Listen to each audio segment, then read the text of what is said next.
what do you make of the last 72 hours, or how many, since we heard that Steve Baldwin was going to sell a team, then again pulled it back for the second time, and then also was looking for a buyer outside of the market?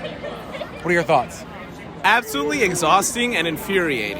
That's about the best way to summarize it. It is absolutely infuriating and exhausting that it keeps playing this game with many lives in the balance. And that's not exaggerating, because there are players, there are staff, there are supporters whose lives are around this team, and he's just deciding to play it like a freaking yo-yo. Other than tired, what was your reaction this week? Just more anger, honestly. I think I've transitioned more to anger than just being tired. And I think it's actually a common feeling in this section. I have heard that. Yeah, it's I don't know if I've heard us this angry before. So it's definitely moving more into anger. The idea of just because your ego is so big that you won't sell, that you're going to ruin all of these people. Like, everyone here loves this team. They've been here for a long time. We are rooting for this team for a reason. And that you're just going to uproot this team for money or ego is kind of ridiculous to me. And it's part of these players' lives. It's part of our lives. And it's more than one dude's ego.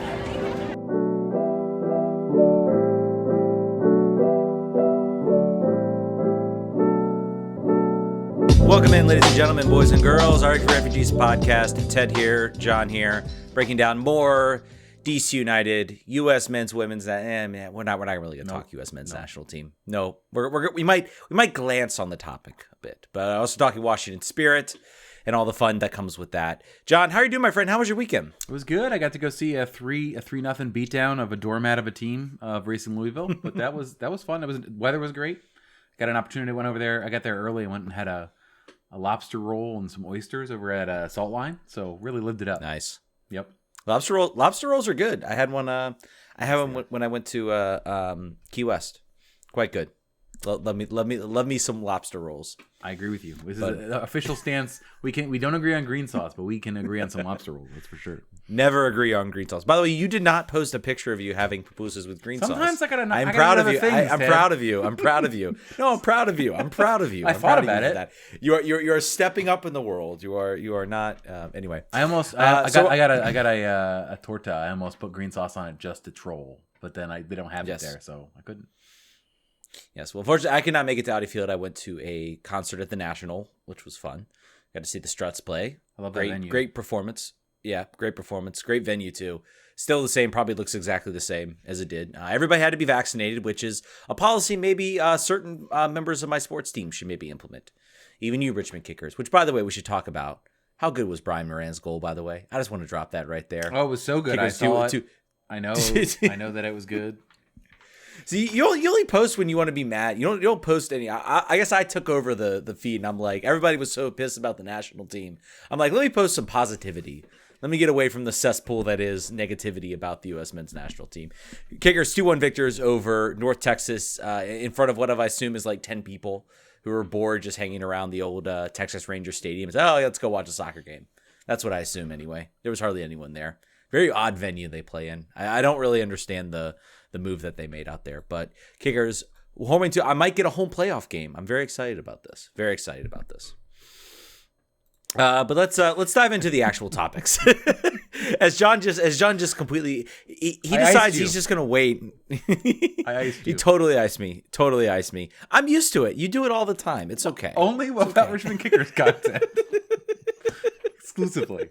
Let's talk about something that 98% of our listeners will be into. New DC United training ground. Finally, much delayed, much talked about, much anticipated. Finally out. If you are on Instagram and you follow any of the players, which I'm sure if you are listening to this show you do, we got to see a really pretty nice facility. The outside again still looks like where you take your middle school child to play lacrosse on the weekends, but the inside doesn't. The inside looks really nice. Did you have a chance to look at it? There's a little. Oh yeah, I've seen some of the Instagram snaps. I saw someone to post for DC. I would love to see if you want some good content. Like let's do a walkthrough. Let's like strap a camera to somebody and just like walk through and just show the amenities of it. Because I love the Vamos por Mas. Someone did bring up that it was a little bit of a shame because I don't know if you remember back in, I think 2012, 2013, of course, when, the team was broke, and they got the supporters to paint the old wall at the training ground, sort of the weight room, at RFK, and there was some comment about wouldn't it have been cool if they had sort of replicated that with this new training facility. Nothing wrong there. The ground looks really nice. Everything looks really nice. The amenities look really nice. This is a step up. Yes. I have spouted for years that one major reason that gets overlooked as to why DC can never sign big name players or get big name players to come here, other than the odd, like, just so happens it works out with Wayne Rooney, it is a lot to do with training facilities. That plays a huge role, having a central place. That's where players are going to spend 90% of their time.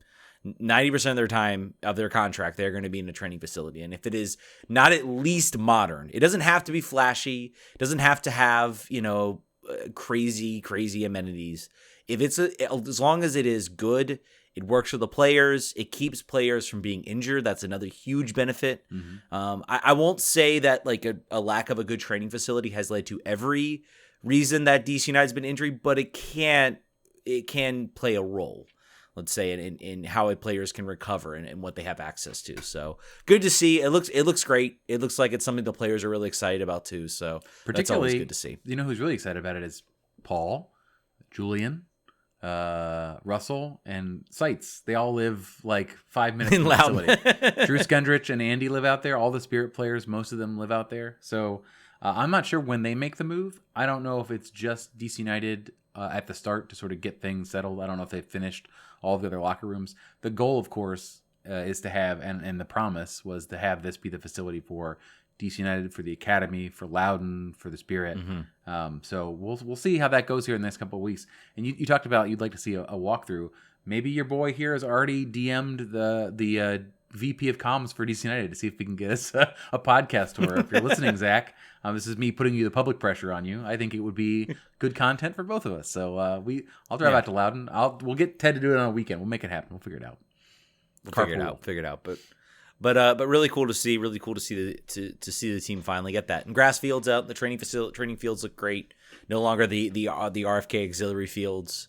No more of that. So a kind of a real step up for the team. And I think you'll see more players kind of move out to Loudoun. I think that's going to be the wait till they get to that commute. I think that Russell's, like we talked before, Russell's going to have a lot of new business for sure. Yep. Let's get right into it. Let's talk about the other side of this, which is the Washington Spirit, the not so good side. So you went out to the game. Yep. You went out there. You got out there. Just give me some overall thoughts. What was the mood like in the stadium? How are things going? Like what was your overall impression sort of being out there? Because I feel very removed because I have not been to a game. Right. So I did a little bit of field work. I think I'm gonna start doing this now on. I went to I stood in the supporters section at halftime, and probably will do that a little bit more.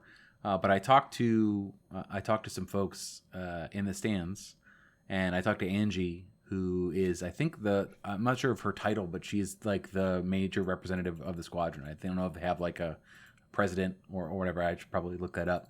But she said that they're angry for the first time. She's never seen the squadron angry like they are, and she likes it, and it's good.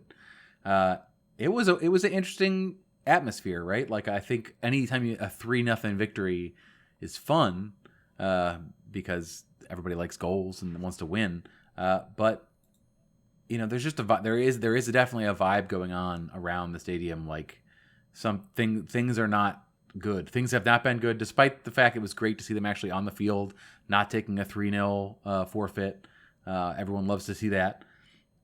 But not in a normal situation, the sort of like the shadow owner isn't walking around in the supporters group section of a healthy team and like encouraging them to make public statements about the majority owner. Like, that's not usually a sign of a successful or healthy organization, but that's what we've got going on. Michelle Kang was I missed her. She was in the press box before the game. She was in the luxury boxes. She was on the field. She was in the supporters group section. She is putting the pressure on, and the reason for that is Yet again, Steve Baldwin has accepted an offer and then pulled it back and then said, never mind, I don't want to sell. I'm just kidding. This is the second time in the last 2 months. The first time you'll remember from The Athletic, Meg Linehan continues to crush the beat here and publish, expose after expose. Her and Molly are killing it right now. But Meg, the information came out that once again there was an agreement between Steve and Michelle Kang for $30 million. That was Steve's offer for the team. Keep in mind that the valuation that they sold all of these ownership spots into last year was $15 million. So it doubled in a year. In a year that the team also lost $4 million as an operating. So that is it's a crazy valuation. But the interesting thing there was Michelle King was like, sure, yep, I'll strike you a check, no problem. I'm not even gonna haggle on price. And then I guess it was one of those situations where you make an offer and then it gets accepted so fast you think, oh, I should have doubled that offer. I made a mistake. He pulled it away and then said, actually, what I would rather do is sell it to someone who maybe wants to move the team. So Michelle Kang is a smart woman. She clearly cares about this.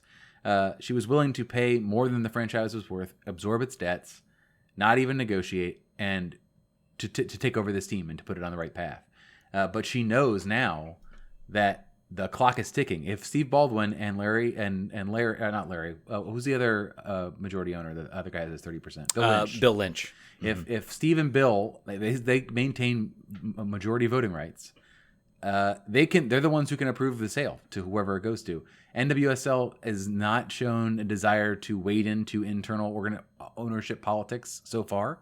They have until this week to answer all of the charges that were in the original complaint with Richie. But I think Michelle knows that if this doesn't happen soon, if she can't keep the public pressure on all 360 degrees, this team could be Magic Jack too. It could be sent somewhere else, and no one can do anything about it. Really, it doesn't appear that the NWSL, particularly the commissionerless NWSL, is interested in stopping that. If I'm the NWSL and I'm smart, and I don't want to force a sale, I'm not willing to take that step to force a sale. Here's my question: why don't you privately make a deal with Michelle Kang and say, look, if they sell, Steve Baldwin and Bill Lynch want to sell this team to somebody and they take it out of the city, that's fine. Pay us $15 million, whatever the cost is. Buy in as an expansion owner. Why wouldn't that be a potential solution? A potential solution that allows this team to stay basically pull what happened with. There's a very similar situation that happened with the Columbus Crew. The owner wanted to move him out. Different situation, but the owner wanted to move him out, and basically there was enough public pressure that basically the MLS was like, okay, here's what we're going to do. I forget the owner's name, and I'm glad I forgot his name. Go ahead, take your team to Austin. Here's this other group's going to step in. They're going to retain. It was kind of a weird move. It was like Austin's going to be an expansion team, but the MLS franchise is moving there. Everything's kind of staying there. The Crew is technically an expansion team, but they keep all the problems. I think that could be a viable solution to all of this, and to kind of basically get a one-up on Steve Baldwin once that sale goes through. And if said owners want to say, nope, we're taking the team out to Cincinnati, let's say. Mm-hmm. Then just say, okay, Michelle, that's fine. Here, we're going to let you buy a franchise. You're going to be the sole owner. You can take control. DC should step in and say, hey, why don't we go in? Let's cut a deal. Let's try to buy in. Yeah. Keep all the players would be good. I'm just saying maybe that doesn't happen. I don't know if. Yeah. My tweet was DC United should say, we're going to buy the team from you. We're not going to sell it to Michelle. Don't worry. And then finalize the deal and be like, okay, we're selling it to Michelle. Suck it. Like that. Like that. That's another move. DC United clearly, also in that story, it was conveyed that DC United was offered the team for free and said, no, thank you. They didn't want to take on the debt, and they were very cash strapped and also administrative strapped as they were opening up the thing that just opened in Loudoun today. And the interesting thing, and this is like I thought about. I read that quote and I kind of thought about this. You remember beginning of the year, we were all so upset. We were all very upset at DC United over what had happened with Segra Field and it not being ready and all this other stuff. And, you know, basically Steve Baldwin wanting to move the team back to Audi Field and everything like that. And basically him sort of painting it as DC was not being cooperative. We're going to go ahead. We're just going to play the game in Houston. Apparently, so I made that tweet about, you know, I don't know if we're still necessarily forgive DC for that, but I think we're viewing that all in a very, very different light based on recent events. And Paulo Maurer actually quoted the tweet and said, based on everything I've said, I've read, this was all on Steve. Basically, Steve trying to strong arm the team into basically having them go back to, you know, Loudon, complaining that the stadium wasn't done. According to him, he said that league really wasn't all that too upset about Segra Field. I don't know if how that was painted, but the fact that he basically tried to use it as a way to get his team, you know, into Audi Field, and then basically said, well, I'm just going to play hardball and just, you know, we're just going to go play a home game in Houston. And basically the DC United does not like Steve Baldwin. They do not want to work with him. And that should be a massive red flag for the league to like continue to let this guy be a partisan owner. Like you have your one local MLS team that just doesn't want anything to do with him. So I don't know. That was interesting. That was an interesting tweet. I think that Pablo Maurer dropped. I'll have to go pull. I want to make sure I get it right. So I'm going to go pull it up real quick. Right. But I'm pretty sure you said that part about how basically it wasn't as big of a deal to the league, about the stadium, because I know that was a huge thing about it not being ready. I know that Lisa Baird find that tweet. did go to Segra Field to inspect the facilities before the announcement came about the team moving the game. So unclear. I'm sure. I mean, obviously Pablo's got better sources on that than I do probably. Just a reminder to you folks who are watching the live stream, if you'd like to support the stream, you can always go to the subscribe button and use your Amazon Prime subscription, should you have Amazon Prime. It's a box at the bottom. Scroll to the bottom, say use Prime sub, and then we get a couple dollars, and it costs you nothing. So that's my appeal this morning, or this at the beginning of the show. The other thing about the game that happened, or the other thing about this weekend, is they actually played a game, and I feel like we should probably talk about that. Yeah, so, you go right into that. I will. I think I have in my notes here is a 3-0 win over Louisville that feels almost extraneous to the existential threat of the team moving. And that is sort of the vibe that was going on. I had an opportunity to, and we'll have the audio here, some of it dropped in for the show that you're listening to on your podcast. But that was the vibe, I think. The vibe was sort of like very, very concerned. Everyone read it. Everyone knows. Fans find out this stuff at the same time the players do, whenever the Athletic prints it. And that really sucks. The spirit. I'm trying to think if they did this before our last episode. I think they might have done it after our previous episode. They wrote a letter, an open letter to Steve Baldwin. Timeline's probably confused here, but they wrote a letter to Steve Baldwin saying, "We have no confidence in you. Sell the team to Michelle. Please get out of here. You suck." And then Steve said, "I hear you. I understand you. I'm listening. And what I'm going to do is step away as CEO. Thank you." And then, and then, unfortunately, that was not what the players asked for. They wanted him to sell his shares to Michelle. So the players once again spoke out again, said, "You're not listening to us. You're not acting on behalf of the players. This is not what we asked for, and you knew that." So he is certainly he's really pulling out all the jerk stops with this. Like it's really, he is playing all of his cards, and now the last card is I can sell the team whoever I want to. Watch me do it. And let me. I want to read Pablo's quoted tweet because I want to make sure I get it right. And I don't want to draw any. Maybe I was drawing things from what he was saying. He says, I feel comfortable in saying that DC United were making fairly reasonable demands back then, and that the Spirit grossly overplayed their hand. Balso also outright lied about the league's role in all of that.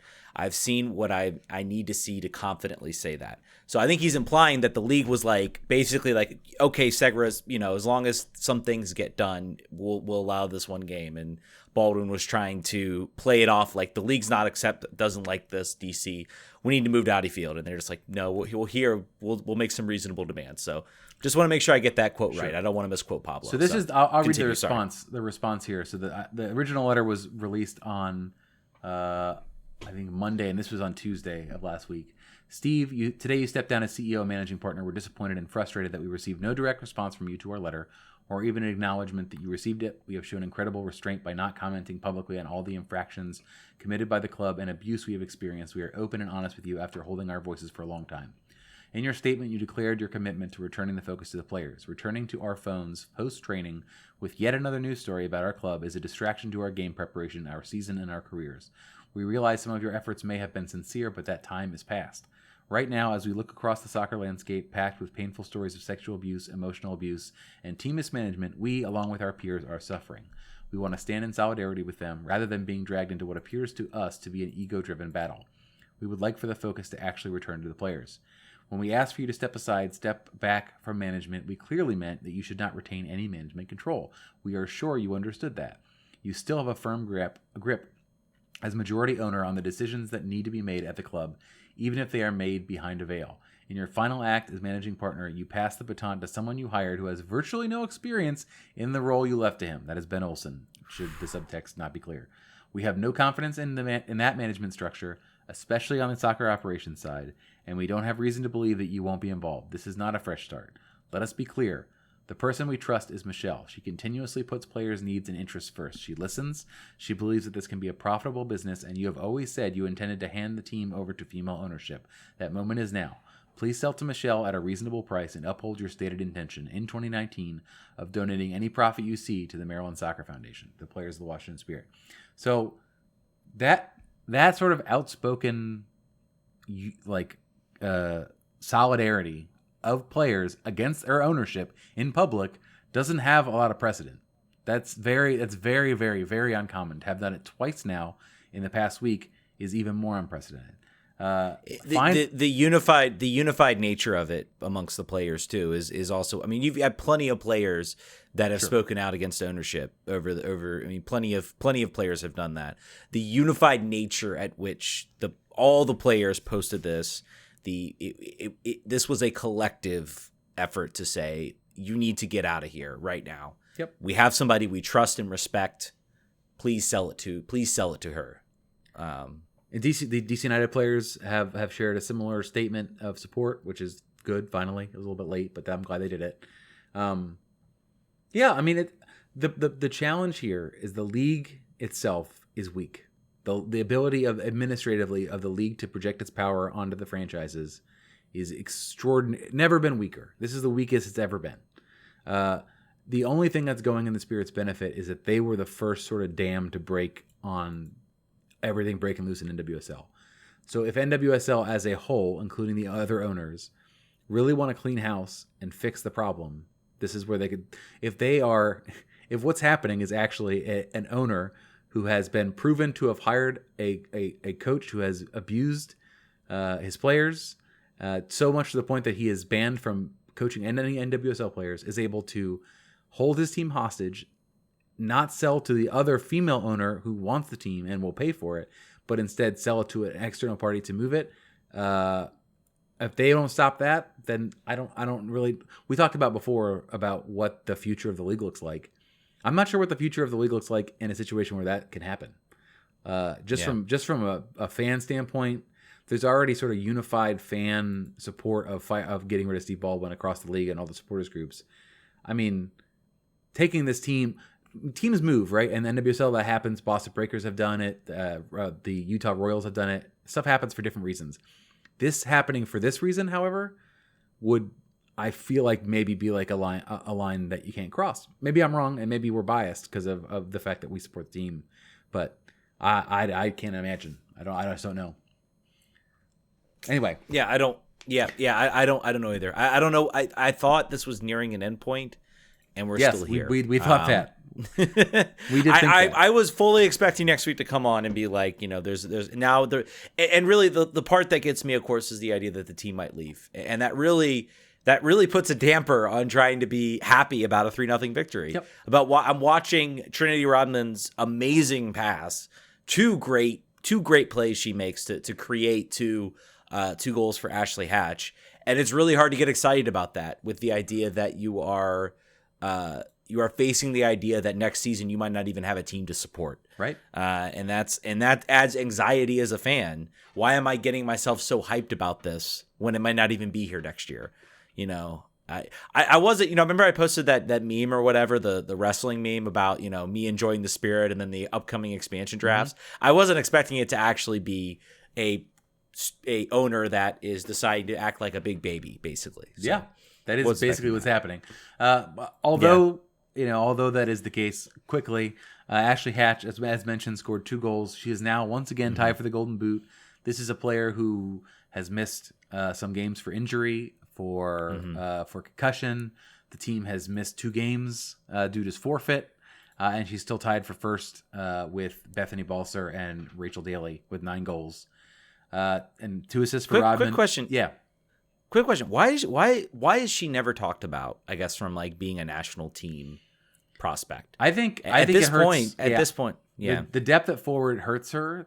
She was told you have to score more goals in NWSL to be considered. Golden Boot seems to be a January camp call up.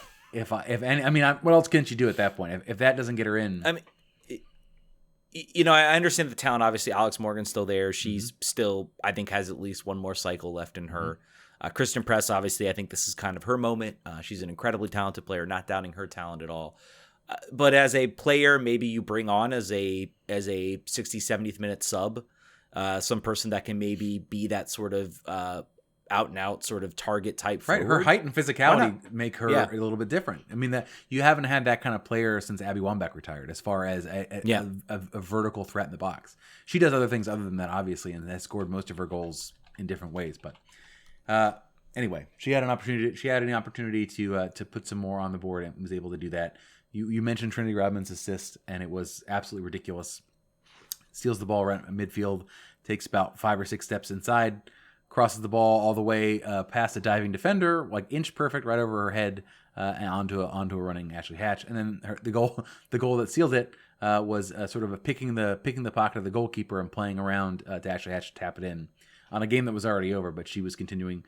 Trinity was pushing through cramps, and as always, she gets knocked around all the time. She's just very kickable because she tries stuff and is always on the ball. But she looked fantastic. Andy Sullivan converts again from the penalty spot after maybe the weakest penalty I've seen in person in quite a while. Ashley Sanchez gets breathed upon on her ankle and falls over, and Andy Sullivan converts. She gets clipped, I think, kind of on the feet, but it's very slight. You're right. Sanchez was up again and playing. So that is always to me the sign of like if they're not asking for it, you shouldn't give it. The chances the Spirit outpassed Louisville 367 to 242, had 5 big chances. Louisville had none. Louisville did a lot of they won a lot of second balls and a lot of headers and duels and stuff. It just didn't matter. Like they were not offensive threats whatsoever in the entire game. So a comprehensive victory. It's going to get harder now, folks, unfortunately. You've got a game Wednesday and you got a game Saturday against OL Reign and North Carolina Courage, the makeup game. So this is big. They're right there on the playoff hunt. It is too complicated right now to get into the different permutations of what the playoffs look like, because it's basically the Thorns who have qualified and then 2 through 6 or 7 that all have a chance to make the playoffs. So as we get closer, we'll get into it. If the team can get points out of both these games, preferably. Maybe OL Reign, by the way, are almost unstoppable since they fired their coach. They are a machine. In fact, they may be harder to beat than North Carolina, which tells you something about what's going on right there. But if this team can somehow eke 4 points out of this, then I think then you're good, because they've got one more home game after that. So yeah, and considering everything, I mean, making the playoffs would be a tremendous accomplishment for the team. Yeah, with 2-3-0 to forfeits. Yeah, that would be that would be and everything else just surrounding it outside of that, I think would be a tremendous accomplishment for the players. So we'll see what happens with the Spirit as they head down the season, and hopefully things outside of the games also improve. Let's cross our fingers that we get some good news. Yeah. Speaking of, well, this is more of a mixed bag.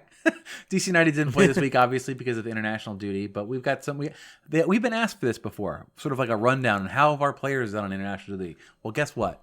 We're gonna do it for the first time ever. Yeah. And here's that.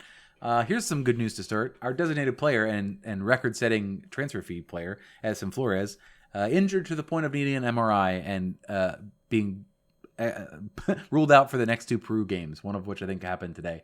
After 65 minutes on a 2-0 win against Chile. Status undetermined for DC United. So this is why international football is bad, folks. Because it can affect us in any way at all, and I don't like that. And if this, I really hope this is like a day-to-day week thing. It's negative. Hamstring would be bad anytime because of how long it took him last time. Yeah, and just I feel really. I mean, from a I guess a DC perspective, you can look at it from a path. Well, I think if DC loses in Flores, do I think they'll suffer? We'll see what happens. You've got Jordi Reyna did not travel. You don't have him on this list, but did not travel for Peru because apparently he picked up a knock, so he did not travel. Hopefully that is less minor because DC, once you start chipping away at some of those attackers, he did travel. By the way, he posted on Instagram from Peru. So okay, never mind. He did travel, but I don't think he's playing. He did not play, and then I saw him at the training facility today with a mask on. So maybe that's everybody else that didn't have a mask on, he did. So I'm guessing that's what the protocol for returning players probably. Another player that actually did play and didn't get hurt, Junior Moreno, played 16 minutes in a 3-1 loss for Venezuela against Brazil, and then 11 minutes in a 2-1 win over Ecuador. Still got a yellow card in that second game in his 11 minutes, which I appreciate. He's coming off a goal for DC United, and now is just dominating out there. All right, now let's get to the one that people have opinions about. Paul Arriola. It was a tale. Yep. It was a tale of two cities. It was the best of times. It was the worst of times. Let's start off. So first of all, he played against Jamaica. Was probably one of the better players out there on the field. Got a lot of praise. There is a lot of undue hate that gets leveled on Paul Arriola. I'm not going to say everybody wants the new hot kid from Europe to apparently come in. Paul's pretty good looking. But you know what I mean. Yes, the new whatever hot prospect apparently is. I think Conrad. It was this time. I don't even know where he plays. Most people say, "Oh, you think Paul Arriola? You think Paul Arriola is better than this guy?" I'm like, well, he might be, but or you think? I mean, this other guy might be better than Paul Arriola, but right now I would take Paul Arriola because he has experience in these games. He is much needed, like what he brings, and you need to look beyond that. Let me just say, the U.S. men's national team fan base is a cesspool of negativity. I people that run those accounts like full time must be just some of the most miserable people out there. They're like those guys who work at Facebook that have to get rid of like videos of people getting killed all day. Like that's their that's their trauma is just like dealing with people yelling about Paul Arriola all day long. Oh yeah, and he is a scapegoat for everything. Anytime the team does bad, the hate towards him is hilarious. It's almost like it gets me into like I'm literally watching the national team because Paul's out there and I like Paul. Yep. And I enjoy him as a player. So and he was excellent in that Jamaica game. He brought an energy. He really disrupted a lot of what Jamaica was trying to do and led a large role. The U.S. wasn't perfect in that first 45, but the second 45, Pepe, who had an invisible first half, came in and notched 2 goals, and suddenly he looks like he is the striker for this national team. The Panama game was not good. No one played. I mean, I'm not going to single out any performance because everybody was bad. Yes. That was a bad performance. When your coach says no one deserved to be out there, it was a bad game. Yeah. No one's going to have gone at all. Collectively, maybe Matt Turner is the only one because he made some nice saves to at least keep that 0-0 because it could have been a lot worse. For the U.S. men's national team. 1-0 loss. They're still second in qualifying, but apparently Greg Berhalter should be fired. The whole team should be blown up.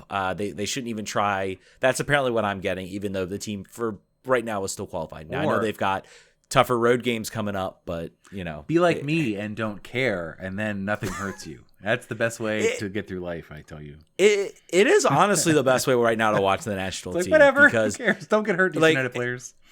My biggest problem is the soccer algorithm, like the Twitter algorithm is like recommending soccer. So I see all the tweets, even though I don't follow anyone.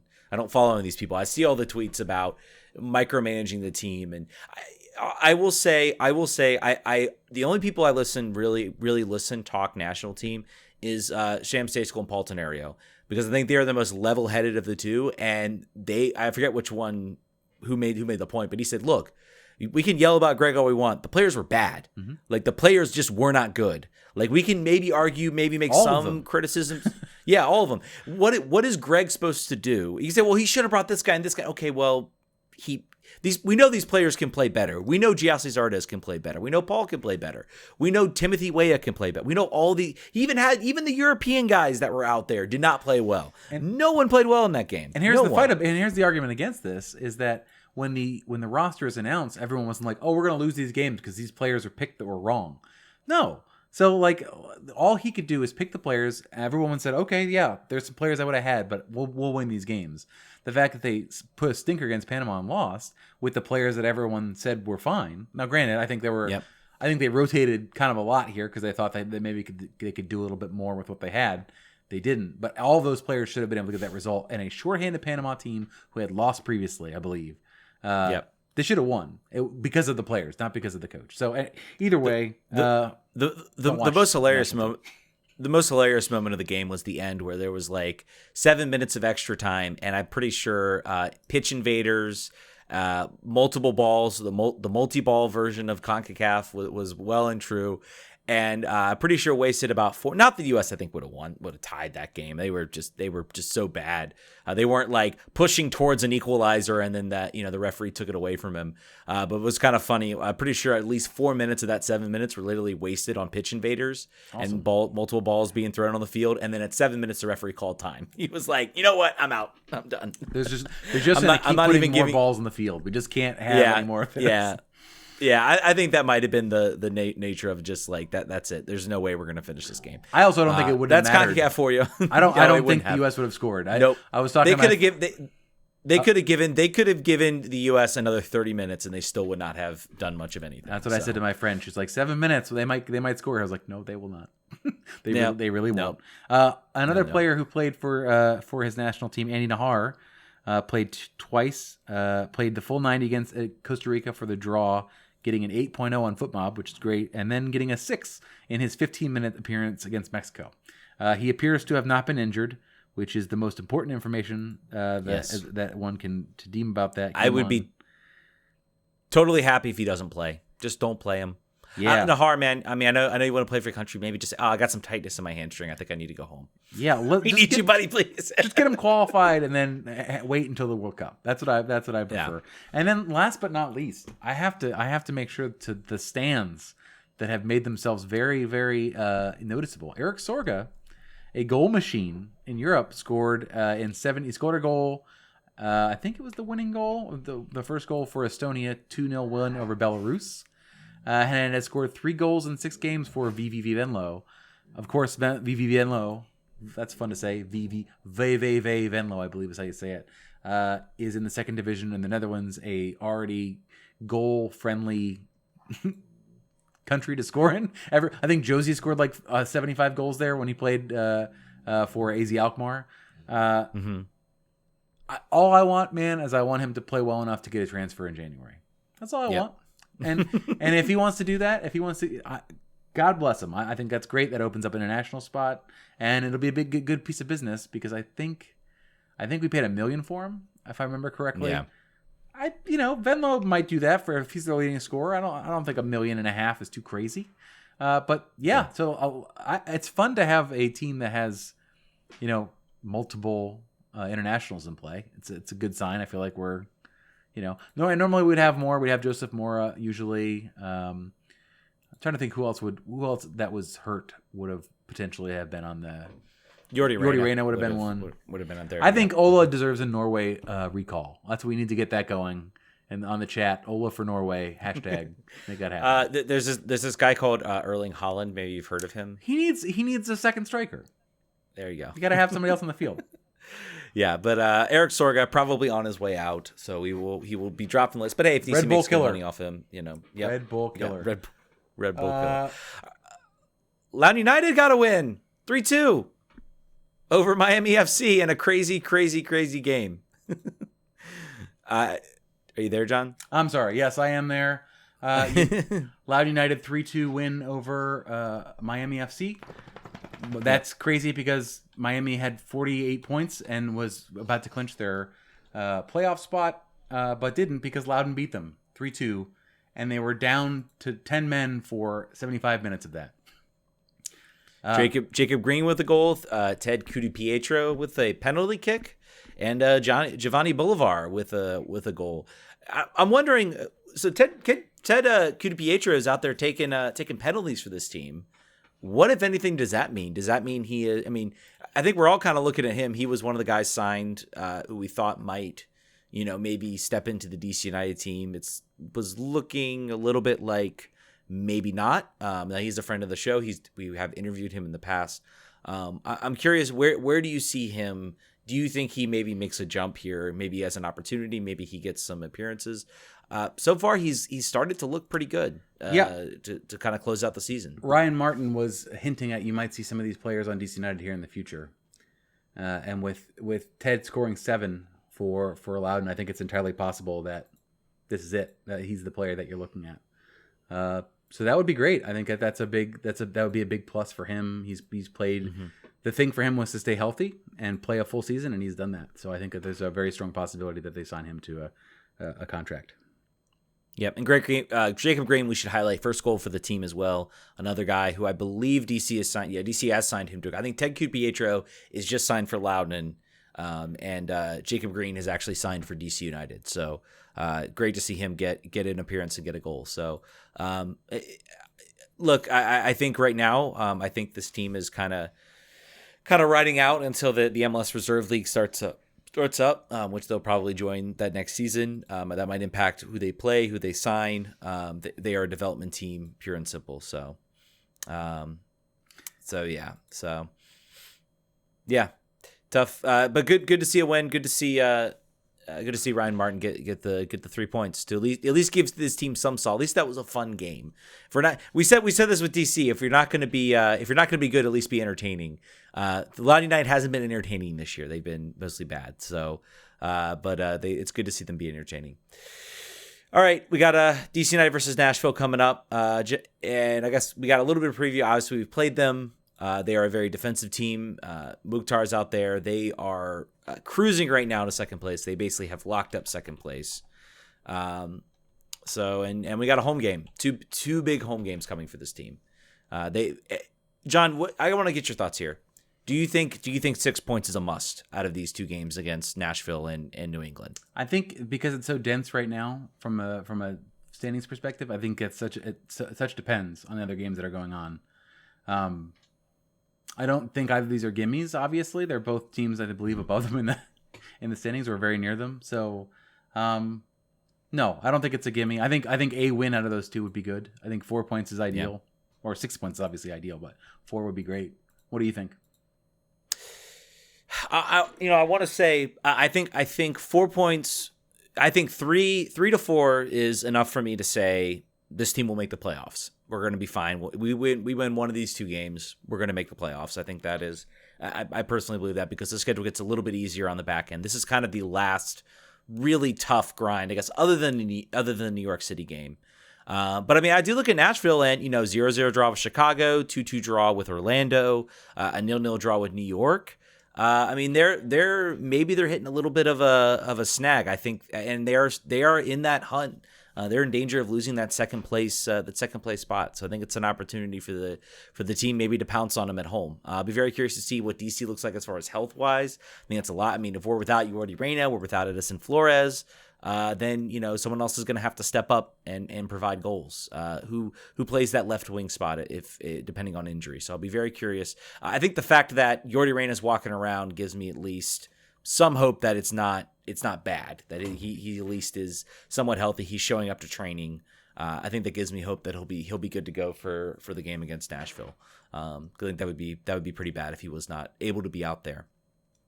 And I guess you you look at, but I think if this team manages to get 6 points, 4 to 6 points out of this game, I think a home playoff game suddenly becomes a very real possibility with the remaining schedule. So I think that's certainly something they can look to do. So yeah, I think it's going to be fun to watch. I'm very excited to get back to some DC United coverage. I missed it. I missed the sort of MLS coverage. Right now, DC United's in 5th, so they're definitely still well within the playoff race. But it's going to be a sprint to the finish. I will not be surprised if this all comes down where it's still 2 to 3 point gap, and we have a crazy wild finish on decision day. I think this is going to be the most fun decision day we've had in a long while. I think you could conceivably have a team be 4th or 5th in the standings and then completely fall apart in the last game and be bounced out of the playoffs. That is entirely a possibility with how tight things are right now. So I think that's going to be a fun thing to watch on decision day. And maybe DC gets one of those nationally. Well, we're playing Toronto, so probably not. There'll probably be some other match in there. If we were playing a more exciting team, maybe. But it'll be fun. It'll certainly be fun to watch. All right, folks, I think that's going to do it. Y'all are incredible. Subscribe on our channel, twitch.tv/RFK Refugees. Hit that subscribe button. If you got Amazon Prime, hit that subscribe button. I think I need to do that. I need to follow up. I don't think I've been good about keeping that up, so I'll hit that. Patreon.com/RFK Refugees, Twitter.com. We'll see you guys on Monday. Goodbye. Vamos.